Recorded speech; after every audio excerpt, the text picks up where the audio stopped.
தானியங்கு தெருவிளக்கு திட்டம். இந்த திட்டத்தில் நம்ம எல்லா விளக்குகளையும் எல்லா தெருவிளக்குகளையும் தொடர் இணைப்பில் நம்ம ஒட்டி, அதாவது இணைச்சி வச்சுருவோம்.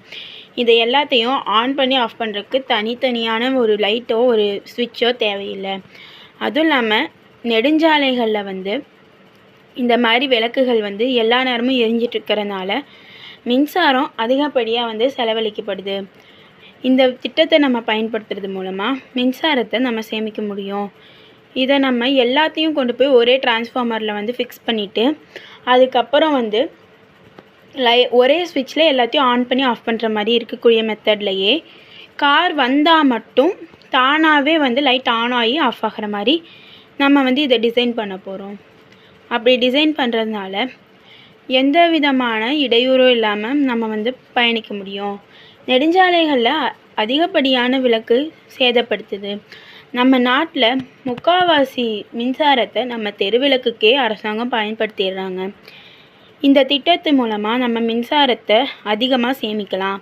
அதனால் இந்த மாதிரி விஷயத்துலேருந்து அதை தேவையான மாதிரி நம்ம பயன்படுத்தலாம். மின்சாரத்தை சரியான வகையில் நம்ம இது மூலமாக பயன்படுத்தலாம்.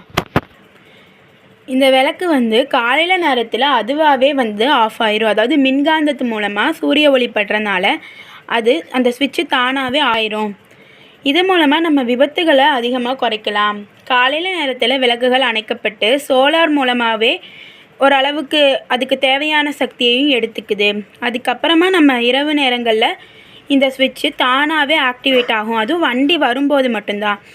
வாகனங்கள் அந்த சாலையை கடக்கிற வரைக்கும் அந்த விளக்கு எரியும். சாலை கடந்ததுக்கப்புறம் அந்த விளக்கு அணைக்கப்படுது. இது தானாகவே எல்டிஆர் மூலமாக நடைபெறுது. இதனால் இரவு நேரத்தில் அதிகப்படியான வெளிச்சத்தையும் அதே சமயத்தில் குறைவான மின்சாரத்தையும் நம்மளால் கொடுக்க முடியும்.